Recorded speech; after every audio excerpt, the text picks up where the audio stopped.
Assalamualaikum warahmatullahi wabarakatuh. Perkenalkan, nama saya Bilkis Zahra dari kelas TI 23G Universitas Nusa Putra. Saya di sini akan sedikit menjelaskan tentang desain inklusif. Sebelumnya, pernahkah kalian berpikir berapa banyak orang yang meninggalkan situs web atau aplikasi hanya karena mereka tidak dapat menggunakannya? Mungkin mereka tidak dapat membaca teks berukuran kecil, atau bingung dengan struktur situs yang rumit, ataupun tidak memperhatikan tombol CTA dengan kontras rendah. Faktanya, ada sesuatu yang membuat calon pelanggan atau user frustasi sehingga mereka memutuskan untuk mencari tempat lain. Hambatan ini tidak hanya membuat pengguna frustasi tetapi juga menyebabkan bisnis kehilangan keterlibatan yang berharga dan akibatnya berdampak pada pendapatan. Baik, lalu apa sih itu desain inklusif? Desain inklusif adalah filosofi desain yang menekankan penciptaan produk dan pengalaman digital yang dapat diakses dan digunakan oleh sebanyak mungkin orang terlepas dari kemampuan atau keadaan mereka seperti apa.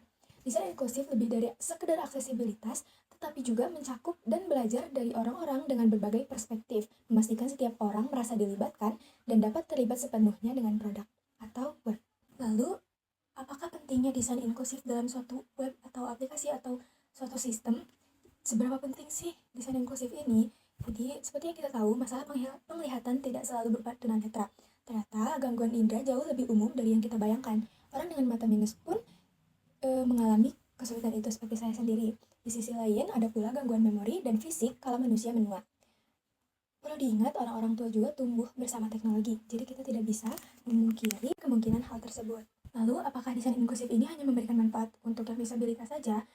Ataukah desain inklusif ini memberi manfaat bagi pengguna tanpa disabilitas? Jawabannya tentu saja. Desain inklusif menguntungkan semua orang, bukan hanya mereka yang berkebutuhan khusus. Misalnya, teks yang lebih besar dan navigasi yang jelas dapat meningkatkan pengalaman bagi pengguna yang lebih tua, seperti yang saya jelaskan tadi. Sementara teknologi pengenalan suara dapat mempermudah semua pengguna dalam melakukan banyak tugas sekaligus. Prinsip desain inklusif meningkatkan kegunaan dan kepuasan secara keseluruhan bagi berbagai bisnis pengguna, termasuk mereka yang memiliki keterbatasan sementara atau situasional. Baik, selanjutnya saya akan memberikan beberapa contoh desain inklusif atau beberapa contoh aplikasi yang menerapkan desain inklusif dalam sistemnya. Yang pertama itu adalah Intercom Messenger. Intercom Messenger dapat diakses dan sepenuhnya mematuhi pedoman WCAG 2.0. Di sini saya akan menjelaskan beberapa fitur-fitur yang dapat membuat Messenger dapat diakses. Yang pertama itu ada dukungan membaca layar, kedua navigasi papan ketik, yang ketiga kontras warna.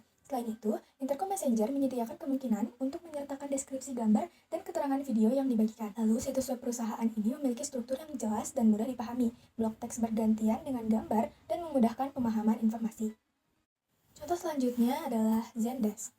Zendesk belum sepenuhnya mematuhi WCAG, tapi mereka mengikuti pedomannya untuk memberikan pengalaman terbaik bagi user mereka.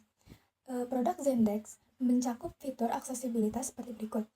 Pertama itu navigasi yang jelas, judul halaman dan tajuk, pintasan keyboard, penandaan gambar dan alternatif teks, tautan lengkap, dan yang terakhir pengenalan warna. Contoh selanjutnya adalah Userway. Userway adalah penyedia solusi aksesibilitas situs web otomatis terkemuka di dunia yang dapat bekerja pada berbagai platform. Widget aksesibilitas Userway dapat dengan mudah mengaktifkan berbagai fitur yang menjadikan desain situs web ramah inklusivitas. Beberapa fitur Userway yaitu navigasi papan ketik, pembaca layar, pembesaran teks, font khusus disleksia, mode gelap dan terang, dan membalikan warna. Dan yang terakhir, desaturasi. Selain itu, Userway dapat menampilkan struktur halaman, menyorot tautan, dan menjeda animasi. Dan yang terakhir yaitu Headspace. Situs web ini juga memiliki widget yang dapat disesuaikan, memberikan kemungkinan untuk mengaktifkan fitur yang diperlukan berdasarkan kebutuhan pengguna tertentu. Widget menyediakan penyesuaian seperti yang pertama navigasi, layar dan pembaca teks, navigasi keyboard, dan perintah suara. Yang kedua warna, perubahan warna latar belakang, kontras tinggi gelap dan terang, dan monokrom. Yang terakhir ada konten, di mana ada pembesar teks, deskripsi gambar, font yang dapat dibaca. Selain widget, desain situs web Headspace ini memiliki tata letak yang jelas, kontras warna yang baik, tombol besar, dan tautan yang mudah dipahami. Mungkin hanya itu contoh-contoh yang bisa saya kumpulkan yang sudah saya research sebelumnya, dan mungkin hanya sekian yang bisa saya sampaikan, kurang lebihnya mohon dimaafkan. Wabillahi taufiq wal hidayah. Wassalamualaikum warahmatullahi wabarakatuh.